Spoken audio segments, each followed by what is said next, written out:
नमस्कार सांग मैंने आपण मानु समस्त मो स्टोरी चैनल रे स्वागत। चलतु कहानी शुणा मितलो कथार गोटे के आछिर भाग 49 पूर्व भाग जदि शुणी ना जल्दी जल्दी शुणी नियंतु। कहानी शुणी सारी सब्सक्राइब करियो केबे भूलिबेनी सांग माने। प्लेलिस्ट को विजिट करंतु। सबु कहानीर पार्ट बाय पार्ट आपण माने सहजरे पाई परिबे। लेखा उठेई किछि कहिबा आगुरु रंजन कहिला, जानिछु आसिया बेले गोटिए भूतुणी को देखिली। खूब सुंदरी भूतुणीटीए। आखिरे गजल, लंबा लंबा बाल, बाଳରେ मल्ली गजरा थिला। आउ आखिरे की मादकता, आउ जहा रूप वर्णना तते कही होउनी। ता पादरे नुपुर ऋणुझुणु बाजुथुला। की सुंदरी से भूतुणी, मन मोर मोहि नेला। लेखा रंजन एमिति कथा शुणी कौन कहिब जानी पारुनी। रागिब कि हसिब, सत मणिब कि मिछ भाबिब से कथा जानी पारुनी। शेषरे लेखा कहिला, जा से भूतुणी को बाहाबू, मु शोउछि एबे, मते बहुत निद आसलानी। राति अधरे एई कथा कहिबाकू फोन करिछु। लेखार राग देखी रंजन हसी पकेइला।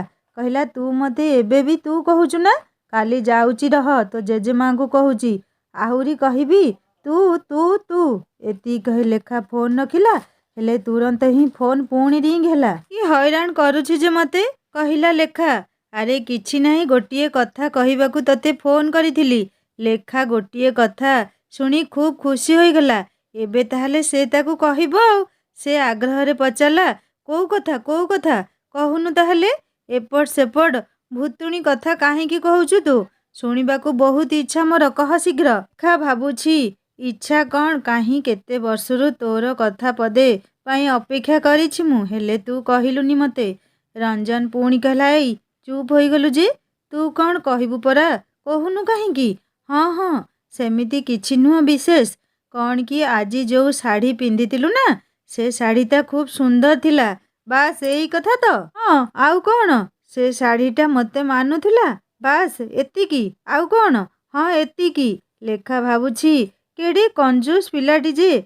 लेखा तू शाढ़ी रे खूब सुंदर लागुथुलु, एतिकी कहिदेले कौन पैसा पड़ुछि। रंजन सेठी नीरवरे हसी हसी बेदम। से डाकिला, लेखा सोई पड़िलु ना कौन। हाँ आउ गोटे कथा, से शाढ़ीटा सुंदर थिला तो सेइथिपाई तू भी थोड़ा बहुत लागुथुलु एई सुंदर म। लेखा एथर रागीगला खूब जोरे। कहिला, भूतुणी तते सुंदर दिसुछि। उपेन्द्र भंजक परी रूप वर्णना करुछु तार। आउ मु शाढ़ी सुंदर बोली सेमिति टिके, जा से भूतुणी पाखकू जा। एति कहे लेखा फोन उठेई रखीदेला। रंजन आउ जेते कॉल लगैला आउ लागिलानी। से जानिला ता चंडी खूब रागीगला बोधे। हो काली आसुची रह, जेजेमांकू तो नामरे फेरा देबाकू, जे तू मते काहींकी तू कहूछु। मने मने भाबी रंजन सोईगला। आउ 2 दिन परे हे लेखार निर्बंध।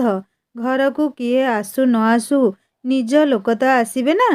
निर्बंध पाई लेखार पिउसी माउसी सबू आसी साराणी। लेखार पिउसी कहले, आम लेखा तो एई गाँ रे दाना पानी लेखेइछि, मु अन्य आड़े खोजिले कौन हेबो।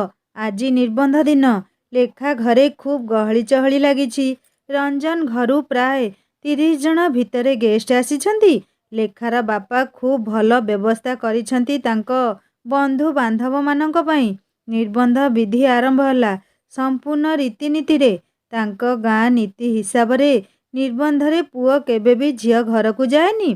तेणु रंजन सेठी प्रवेश निषेध। रंजन बापा आउ लेखार बापा विधि पूर्वक सबु काम संपन्न कले। रंजन घरू जाइथिबा शाढ़ी गहना पिंधि लेखा निर्बंध पूजारे बसिला। रंजन बापा लेखा को बहु भावरे ग्रहण करिए बोली स्वीकृति प्रदान कले। निर्बंध सरिबा परे लेखार बापा कांदी पकेइले। झियो तांकर पर घरी होई जिवो। रंजन बापा कहिले, रमेश कांदुचु कौन। लेखा एठी जेमिति झियो अछि, मो घरे मो बोहू हेले भी झियो परी रहिबो। आजी जाए तो से मोर भी झियो परी। आउ बोहू हेई गले कौन ता स्थान बदली जीव ना कौन, मन दुख करना। लेखार बापा कहिले, भाई मु सबु जानिछि। से तम घरे खूब खुशी रे रहिबो। तमकू आउ भाउजंकू भी जानिछि। मो झियर किछि असुविधा हेबनी तुम घरे। हेले भाई केमिति ताकू मु विदा करिबी भाबिले मो छाती फाटी जाउछि। ସବୁ ଝିଅମାନଙ୍କର ମା' ବାପାଙ୍କ ମନ ବୋଧହୁଏ ଏମିତି ହୁଏ। ଝିଅ ବାହା ଦେବୁ ଦେବୁ ବୋଲି ରାତିରେ ଆଖିକୁ ନିଦ ଆସେନି, ଆଉ ବିଦାୟ ବେଳାରେ ଛାତିର କୋହ, ଆଖିର ଲୁହ ବୋଲ ମାନେନି। ଲେଖାର ମା' ବି ଲୁଚେଇ ଲୁଚେଇ କାନ୍ଦିବା ଆରମ୍ଭ କଲେ। ରଞ୍ଜନର ବାପା କହିଲେ, ଲେଖା ଗାଁ ଏ ମୁଣ୍ଡରୁ ସେ ମୁଣ୍ଡକୁ ଯିବ, ସେଇଥିରେ ଏତେ ଦୁଃଖ କରୁଛ ତୁମେ? ଯଦି ଅନ୍ୟ ଦୂର ଜାଗାରେ ହୋଇଥାନ୍ତା ତାହେଲେ କ'ଣ କରିଥାନ୍ତ? ଲେଖା ନିଜ ରୁମ୍କୁ ଆସି ବସିଛି। ଦୀପା କ୍ୟାମେରାଟିଏ ବାହାର କରି ଲେଖାର ଫଟୋ ଉଠେଇବାକୁ ଲାଗିଲା। ଲେଖା ଦେଖିଲା ସେଇଟା ବୋଧହୁଏ ରଞ୍ଜନର କ୍ୟାମେରା। ସେ ତାହେଲେ ଦୀପାକୁ ଫଟୋ ଉଠେଇବାକୁ ଦେଇଛି। ସେ ରାଗିଯାଇ କହିଲା, ତାର କିଛି କାମ ନାହିଁ କି? ତୋର ବି କିଛି କାମ ନାହିଁ? ପ୍ଲିଜ୍ ନାନୀ, ଗୋଟିଏ ଗୋଟିଏ ଗୋଟିଏ କି ଦୁଇଟା ବାସ୍, ଆଉ ଉଠେଇବିନି। ନହେଲେ ରଞ୍ଜନ ଭାଇ ନା। ରଖ ତୋ ରଞ୍ଜନ ଭାଇକୁ।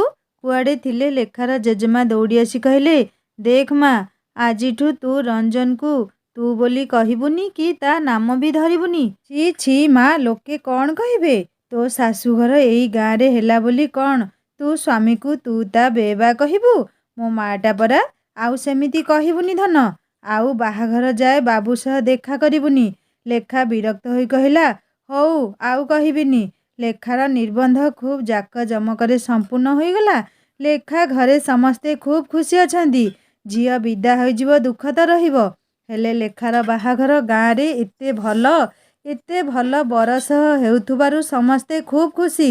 ଆଉ ଠିକ୍ ମାସେ ପରେ ବାହାଘର ଦିନ ଧାର୍ଯ୍ୟ ହୋଇଛି। ରଞ୍ଜନ ଘରେ ବସି ବସି ଲେଖାର ନିର୍ବନ୍ଧ ଶାଢ଼ୀରେ ତାକୁ କଳ୍ପନା କରୁଛି। ଆଉ ରାତିଟା ପରେ ସେ ପୁଣି ଫେରିଯିବ ଶ୍ରୀନଗର, କାରଣ ଛୁଟି ସରିଗଲାଣି ତାର। ପୁଣି ଯାଇ ଆଉ ଥରେ ବାହାଘର ପାଇଁ ଛୁଟି ନେଇ ଆସିଲେ ଯୋଉ କଥା। ଯିବା ପୂର୍ବରୁ ଥରେ ଲେଖାକୁ ଦେଖା କରିବାକୁ ଚାହେଁ। ହେଲେ ଏପଟେ ଲେଖାର ଜେଜେମା ବିଜ୍ଞପ୍ତି ଜାରି କରି ସାରିଲେଣି। ବାହାଘର ଯାଏ ରଞ୍ଜନକୁ ଯେମିତି ଲେଖା ନ ଦେଖେ, ନହେଲେ ଅଶୁଭ ହବ। ଅନ୍ଧବିଶ୍ୱାସ ହେଉ ବା ବିଶ୍ୱାସ, ମାନିବାକୁ ବାଧ୍ୟ। ରାତିରେ ସମୟ ସେଇ 10ଟା ପାଖାପାଖି ହେବ। ଲେଖା ରୁମ୍ରେ ଫୋନ୍ ରିଙ୍ଗ୍ ହେଲା। ଲେଖା ଜାଣିଲା ନିଶ୍ଚୟ ରଞ୍ଜନର ଫୋନ୍। ହେଲେ ଏତେ ଜଲ୍ଦି ଆଜି କେମିତି? ଆଚ୍ଛା, କାଲି ସେ ଯାଉଛି, ସେଇଥିପାଇଁ ଜଲ୍ଦି ଶୋଇବ ବୋଧହୁଏ। ଲେଖା କହିଲା, ହ୍ୟାଲୋ, କଂଗ୍ରାଚୁଲେସନ୍ ଲେଖା। ଲେଖା ହଠାତ୍ ଜାଣିପାରିଲାନି କିଏ ବୋଲି। ସେ ପଚାରିଲା, କିଏ ଆପଣ କହୁଛନ୍ତି? ବାଃ, ମୋତେ ବି ଭୁଲିଗଲୁ ଲେଖା। ମୁଁ ବିନୟ କହୁଛି ପରା। ଧନ୍ୟବାଦ ବିନୁ ଭାଇ। ହଉ ରଖୁଛି। ଲେଖା ବିନୟର କଣ୍ଠରୁ ତା ପ୍ରତି ଅଭିମାନ, ରାଗ, ଘୃଣା ସବୁକିଛି ବୁଝିପାରୁଥିଲା। ଯାହା ହଉ, ଆଉ କିଛି ଅଧିକ କହିନି, ନହେଲେ ତ। ଲେଖା ବେଡ୍ରେ ଶୋଇ ରଞ୍ଜନ କଥା ଭାବୁଛି। କାଲି ଫେରିଯିବ ସେ ଭାବିଲେ ଲେଖାର ମନଟି ଅଜାଣତରେ ଦୁଃଖୀ ହେଇଯାଉଛି। 12ଟା ବାଜିବାକୁ ଯାଉଛି। ପୁଣି ଫୋନ୍ ରିଙ୍ଗ୍ ହେଲା। ଲେଖା ଫୋନ୍ ଉଠେଇ କିଛି କହିବା ପୂର୍ବରୁ ସେପଟୁ ରଞ୍ଜନ ପଚାରିଲା, ଶୋଇନୁ? ନା, ତମେ ବି ତ ଶୋଇନ। ଲେଖା ମୁହଁରୁ ରଞ୍ଜନ ତୁ ବଦଳରେ ତୁମେ ଶୁଣି କହିଲା, ଲେଖା, ଏଇ ତୁ କ'ଣ ନିଦରେ ଅଛୁ କି ଏବେ? ଉଠ, ଏବେ କଥା ହେବାର ଅଛି। ନା, ମୁଁ ଚାହିଁଛି, ନିଦରେ ବି ନାହିଁ। ଜେଜେମା ଆଜି କହିଲେ ତୋତେ ତୁ ଆଉ ନ କହିବାକୁ, ବାହାଘର ଯାଏ ତୋତେ ନ ଦେଖିବାକୁ ବି। ଏ ଲେଖା, ମୁଁ ତୋତେ ଚିଡ଼େଇବାକୁ କହେ? ତୁ ମୋତେ ତୁମେ ଆପଣ କିଛି କହିବା ଦରକାର ନାହିଁ। ତୁ ମୋତେ ସେଇ ତୁ ବୋଲି କହିବୁ, ବୁଝିଲୁ? ସତରେ? ହଉ, ବାହାଘର ଯାଏ ତୁ କହିବି, ତାପରେ ଦେଖିବା ଆଉ। ରଞ୍ଜନ ଲେଖା କଥାରେ ହସିବ କି କ'ଣ ବୁଝିପାରିଲାନି। ଏତିକି ଜାଣିଛି, ଲେଖା ଯେତେ ପାଠ ପଢ଼ିଲେ ବି ଆଧୁନିକତା, ଖରାପ ସଂସ୍କାର ତାକୁ କେବେ ବି ଛୁଇଁବନି। ସେ କହିଲା, ଲେଖା, ଗୋଟିଏ ଖୁସି ଖବର ଅଛି। କହୁନୁ, କ'ଣ ଖୁସି ଖବର ଅଛି? ମୋର ପୋଷ୍ଟିଂ ଆସିଛି ହିଣ୍ଡନ୍, ଖୁବ୍ ଭଲ ୟୁନିଟ୍। ସତରେ? ତୁ ମୋ ପାଇଁ ଖୁବ୍ ଲକି ନା? ଥାଉ, ଆଉ ବେଶୀ କହନି, ଏତେ ଟେକ୍ ନା ମୋତେ। କାଲି ଯିବା ଆଗରୁ ତୋତେ ଦେଖା କେମିତି କରିବି? ଜେଜେମା କ'ଣ କହିଛନ୍ତି ବୁଝିପାରିଲୁନି ବୋଧହୁଏ। ମୁଁ କିନ୍ତୁ ଦେଖା କରିବି କାଲି ଯିବା ପୂର୍ବରୁ। ଗୋଟିଏ ମାସ କେମିତି ରହିବି କହିଲୁ ତୋତେ ଛାଡ଼ି? ଶେଷ ଆଡ଼କୁ ତା କଣ୍ଠରେ ଦରଦ ଝଲକୁଥିଲା। ଶୋଇପଡ଼ ଏବେ, ରାତି ବହୁତ ହେଲାଣି। କାଲି ପୁଣି ଯିବାର ଅଛି ନା, କହିଲା ଲେଖା। ହଉ ଚଣ୍ଡୀ, ରହୁଛି ଏବେ। ହଁ, ସେ ସୁନ୍ଦରୀ ଭୁତୁଣୀ କଥା ମନେ ପକେଇ ଶୋଇଯା, ଭଲ ନିଦ ଆସିବ। ହଉ, କାଲି ଆସୁଛି ରହ। କିଏ ଭୁତୁଣୀ, କିଏ ସୁନ୍ଦରୀ କହିବାକୁ ଲେଖା ଫୋନ୍ ରଖିଲା। ଆଉ ଶୋଇବାକୁ ଚେଷ୍ଟା କଲା। ରାତି 9 ପାହୁଣୁ ରଞ୍ଜନ ଜଗି ପାଇଁ ଲେଖା ଘର ଆଗ ଦେଇ ଗଲାବେଳେ ଫୁଲ ଗଛ ମୂଳରୁ ଥରେ ନଜର ବୁଲେଇ ଆଣିଲା। ହେଲେ ଆଜି ଲେଖାର ନିଦ ଭାଙ୍ଗିନି ତ। ସେ ଏବେ ବି ଶୋଇଛି? ରଞ୍ଜନ ତାକୁ ଆଉ ଫୁଲ ଗଛ ମୂଳରେ ବା କେମିତି ପାଇଥାନ୍ତା? ସେ ଜଗିଂ ସାରି ଫେରିଗଲା। ଜିନିଷପତ୍ର ପ୍ୟାକିଂ କରିବାକୁ ପଡ଼ିବ। ଆଜି ଦିନ 4ଟାରେ ସେ ବାହାରି ଯିବ। ଏଥର ଯିବା କଥା କହିବା ବେଳକୁ ତାକୁ କାହିଁକି ଖୁବ୍ କଷ୍ଟ ଲାଗୁଛି। ବୋଧହୁଏ ଲେଖାକୁ ଛାଡ଼ି ଯାଉଥିବାର ଏ ହେଉଛି ପ୍ରଥମ ଲକ୍ଷଣ। ଦିନ 10ଟା ସୁଦ୍ଧା ରଞ୍ଜନ ବ୍ୟାଗ୍ କପଡ଼ା ସବୁ ପ୍ୟାକ୍ କରିବା ସାରିଦେଲା। ରଞ୍ଜନର ବାପା କହିଲେ, ବାବୁରେ, ତୁ ଯିବା ପୂର୍ବରୁ ଲେଖାର ଜେଜେମା ଆଉ ଅନ୍ୟମାନଙ୍କୁ ତାଙ୍କ ଘରେ ଦେଖା କରି ଆସିବୁ। ସେ ମନ ଭିତରେ ଖୁସିକୁ ଚାପି ଧରି କହିଲା, ଠିକ୍ ଅଛି ବାପା, ଆଉ ଟିକେ ପରେ ଚାଲିଯିବି। ଆଉ ଟିକେ ପରେ ନଥିଲା କଥା, ସେ ସଙ୍ଗେ ସଙ୍ଗେ ବାହାରିଗଲା ଘରୁ। ରଞ୍ଜନର ମା ଟିକେ ମୁହଁ ଶୁଖେଇ ପକେଇଲେ। ତା ବାପା କହିଲେ, ତମେ କାହିଁକି ମୁହଁ ଶୁଖାଉଛ? ବାବୁ ଯେମିତି ତମ ପୁଅ, ତମର ଅଧିକାର ଅଛି। ସେ କାଲିକି ତାଙ୍କ ଘର ଜ୍ୱାଇଁ ହେବ। ତାଙ୍କର ବି ତା ଉପରେ ଅଧିକାର ଅଛି। ଆଉ ଆଜି ସେ ଚାଲିଯିବ, ମାସେ ପରେ ପୁଣି ଆସିବ। ସେମାନଙ୍କୁ ଦେଖା ନ କଲେ କ'ଣ ଭାବିବେ କହିଲ? ଏତିକି ଜାଣିଥାଅ ଶ୍ରୀମତୀ, ପୁଅ ବାହା ହେଲା ପରେ ସେ ପୂରାପୂରି ତମର ଆଉ ହୋଇ ରହିବନି। ନୂଆ ସମ୍ପର୍କ କିଛି ତମଠୁ ଭାଗ ବସେଇବେ। ସେଥିପାଇଁ ମନ ଦୁଃଖ କରିବନି ଜମା। ଏଇ ତ ସଂସାରର ନିୟମ।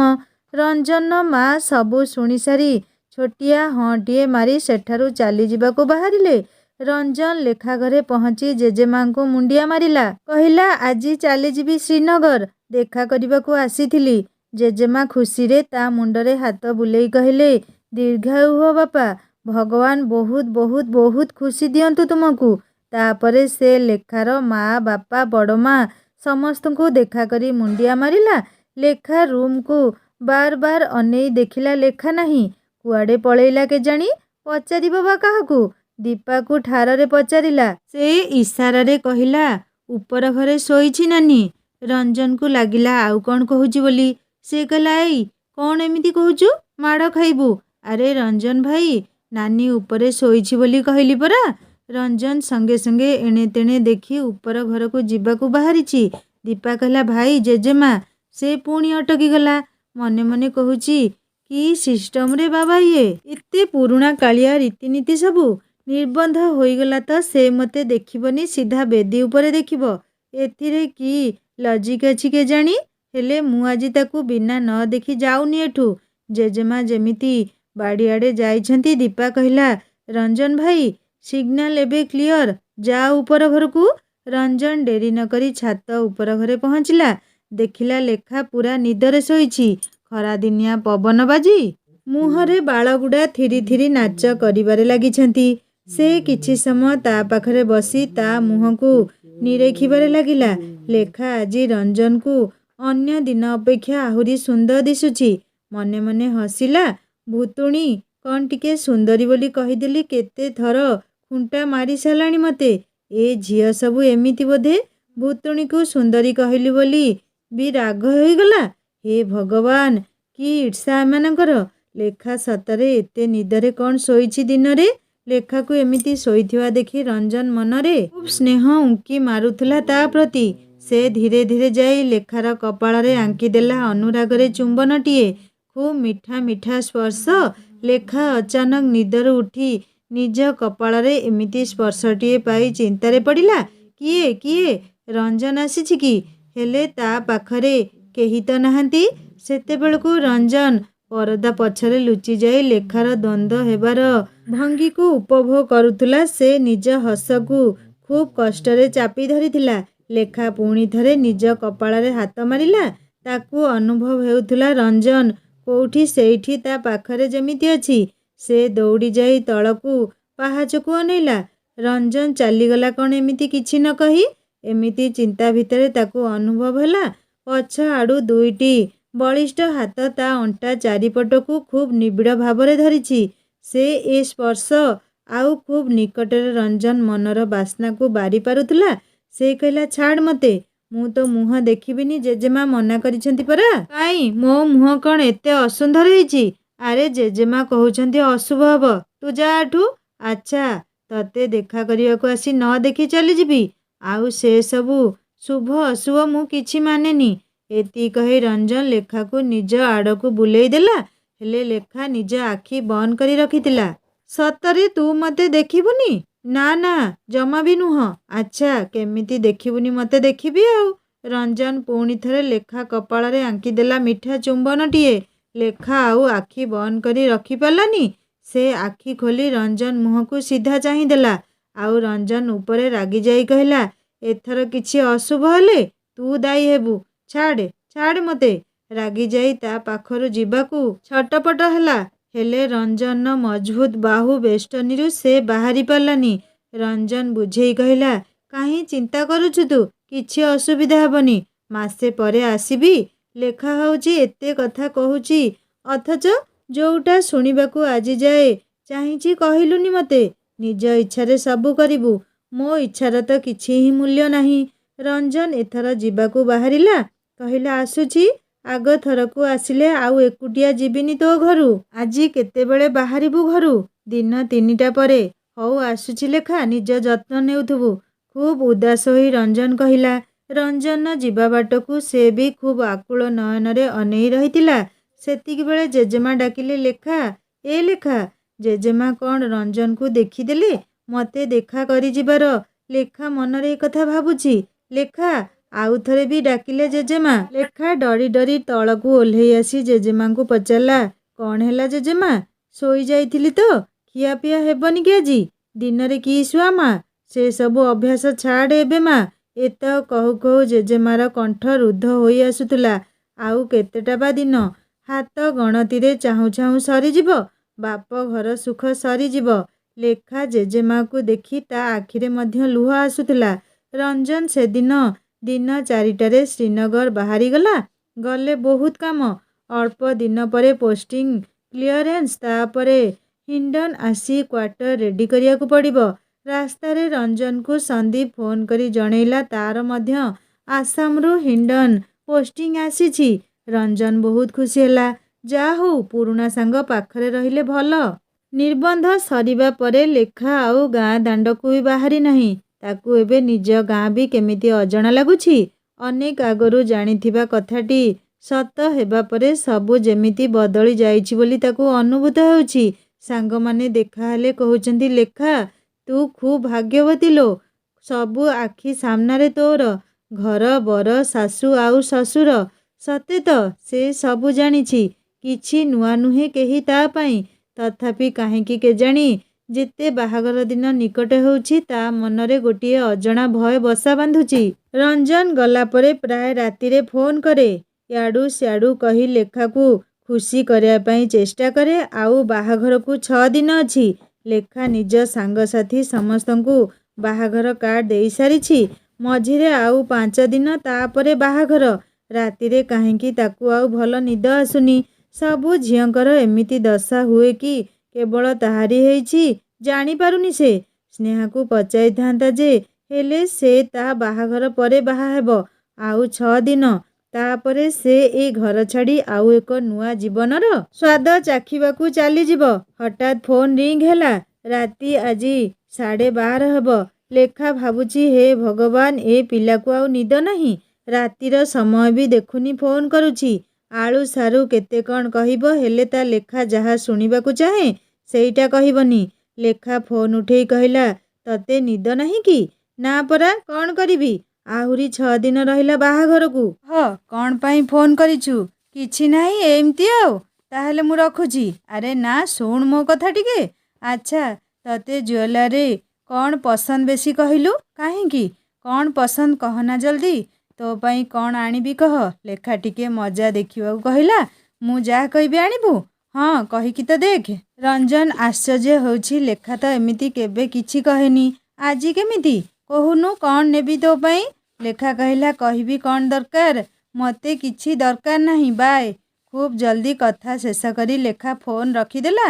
ରଞ୍ଜନ ଆଉ ଯେତେ ଫୋନ୍ ଲଗେଇଲା ଆଉ ଫୋନ୍ ଲାଗିଲାନି। କେତେ ବଦମାସ ହେଉଛୁ, ହୋଇଯା। ଆଉ 6 ଦିନ ପରେ ଗଲେ ସବୁ ହିସାବ କରିବି ରହ। ରଞ୍ଜନ ମନେ ମନେ ଭାବି ଫୋନ୍ ରଖିଲା। ଲେଖା ଏବେ ଡେରିରେ ଉଠିଲେ ବି ଜେଜେମା ଆଉ କିଛି କହନ୍ତିନି।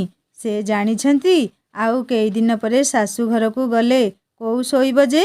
ଲେଖା ଡେରିରେ ଉଠି ଆଜି ନିଜ ଜିନିଷପତ୍ର ଟିକେ ସଜାଡ଼ି କୋଉଟା ନେବ କୋଉଟା ନେବନି ଦେଖିବ ବୋଲି ସ୍ଥିର କଲା। ଜଳଖିଆ ଖାଇସାରି ନିଜ ବାକ୍ସ ଖୋଲିଲା।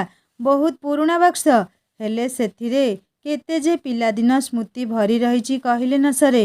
ଅଳନ୍ଧୁ ଝାଡ଼ି ଦେଇ ଖୋଲିଲା ସେ। ବର ବଧୂ ବେଶରେ ଦୁଇଟି କଣ୍ଢେଇ ପାଇ ଛାତିରେ ଜାବୁଡ଼ି ଧରିଲା। ଅଜାଣତରେ କେତେ ଲୁହ ବହିଗଲା ତାର। କେତେ ପୁରୁଣା ସେ ଦିନ କଥା। ସଙ୍ଗାତର ଝିଅ ଆଉ ତା ପୁଅ ବାହାଘର କରି ତା କଣ୍ଢେଇକୁ ଯେତେବେଳେ ସାଙ୍ଗରେ ଗର୍ବରେ ସେ ନେଇ ଆସିଥିଲା, ସଙ୍ଗାତ ଖୁବ୍ କାନ୍ଦିଥିଲା। ସେତେବେଳେ ତା ସଙ୍ଗାତ ଝିଅ ବିଦା କ'ଣ ଜାଣିଥିଲା ଯେ କାନ୍ଦିଥିଲା? ସେ ତ ତା କଣ୍ଢେଇ ନେଇ ଆସିଥିଲା ବୋଲି କାନ୍ଦିଥିଲା। ସେ ଆଜି ବିଦା ନ ହେଉଣୁ ତା ମା, ବାପା, ଜେଜେମା କାନ୍ଦିବା ସେ ଦେଖିଛି। ସେ କଣ୍ଢେଇଟି ସେମିତି ରଖିଦେଲା? ନା, ମନ ହେଲାନି ଆଉ ସେ ଜିନିଷ ଖେଳେଇବାକୁ। ନିଜ ରୁମ୍କୁ ଆସି ବହିପତ୍ରକୁ ସଜାଡ଼ି କୋଉଟା ସାଙ୍ଗରେ ନେବ କୋଉଟା ନାହିଁ ଅଲଗା କରିବାକୁ ବସିଲା। ସୁଟକେସ୍ ଖୋଲି ପୁରୁଣା ଡାଏରୀ, ଚିଠି, ଗ୍ରିଟିଂସ୍ କାର୍ଡ଼ ସବୁ ଦେଖୁ ଦେଖୁ ହାତରେ ପଡ଼ିଲା ପବନ ସେଇ ଦୁଃଖଭରା ଆତ୍ମକାହାଣୀର ଚିଠି। ସେ ହଠାତ୍ ପବନର ଚିଠିଟି ପାଇ ଖୁବ୍ ଭାବୁକ ହୋଇ ଉଠିଲା। ବହୁ ଦିନ ପରେ ପବନ ବିଷୟରେ ସେ ପୁଣି ଭାବିଲା। ବିଚରାଟା, ସେ 6 ଦିନ ପରେ ବାହା ହେଇଯିବ, ହେଲେ ସେ ଯଦି ତା ଉତ୍ତରକୁ ଏବେ ବି ଅପେକ୍ଷା କରୁଥିବ। ପୁଣି ମନକୁ ବୁଝେଇଲା, ନା ମ, ଆଉ ଏତେ ବର୍ଷ ବିତିଗଲା ପରେ କ'ଣ ତାକୁ ଭୁଲି ଯାଇ ନଥିବ? କାହିଁ, କେବେ କିଛି ଖବର ତ ନାହିଁ ତା ଆଡ଼ୁ। ଲେଖା ତା ପାଇଁ ମନେ ମନେ ଖୁବ୍ ଦୁଃଖୀ ହେଲା। ସେ ଭାବିଲା, ଆଉ ରଞ୍ଜନକୁ ଏ ବିଷୟରେ କାହିଁକି ଲୁଚେଇବ? ବାହାଘର ପରେ ତାକୁ ସବୁ କହି ଚିଠିଟି ବି ଦେଖେଇ ଦେବ। ତେଣୁ ସେ ଚିଠିଟି ନେବାକୁ ଥିବା ବହି ଖାତା ତାରି ଭିତରେ ରଖିଦେଲା। ଜେଜେମା ଡାକିଲେ, ଏ ବାୟାଣୀ, ଆଉ ଟିକେ କ'ଣ ଖାଇବୁ ଆସ୍। କ'ଣ ସେମିତି ବହିପତ୍ର ଖୋଲି ବସିଛୁ ଯେ? ବଡ଼ମା ପ୍ଲେଟରେ ଖାଇବା ରୁମ୍କୁ ନେଇ ଆସି ତା ପାଟିରେ ଦେଲେ। ଲେଖା ଭାବୁଛି ସେ କ'ଣ ହରି କାଠରେ ମୁଣ୍ଡ ପସେଇବାକୁ ଯାଉଛି ଯେ ସମସ୍ତେ ତାକୁ ଏତେ ମୁଣ୍ଡରେ ମୁଣ୍ଡାଉଛନ୍ତି। ତା ପ୍ରତି ଘର ଲୋକଙ୍କର ଏମିତି ଅଧିକ ସ୍ନେହ ଭାବକୁ ସେ ସହିପାରୁ ନଥାଏ। ସେ ଭାବୁଛି, କ'ଣ ଏମିତି ବଦଳିବ ଯେ ଏମାନେ ସମସ୍ତେ ଏତେ ବ୍ୟସ୍ତ? ଲେଖାକୁ କି ବା ଜଣା, ଗୋଟିଏ ଝିଅ ଯେତେବେଳେ ଝିଅରୁ ବୋହୂ ହୁଏ ତା ଜୀବନରେ କ'ଣ କ'ଣ ସବୁ ବଦଳେ। ପ୍ରଥମେ ସମାଜ ଜନ୍ମରୁ ତା ନାମ ପଛରେ ଲାଗିଥିବା ବାପାର ପଦ୍ଧତି ଟିକକ ଛଡ଼େଇ ନିଏ। ସେଇଠି ସ୍ୱାମୀର ଟାଇଟେଲ୍ ବସିଯାଏ। ତାପରେ ସମ୍ପର୍କର ମିଶାଣ ଫେଡ଼ାଣ।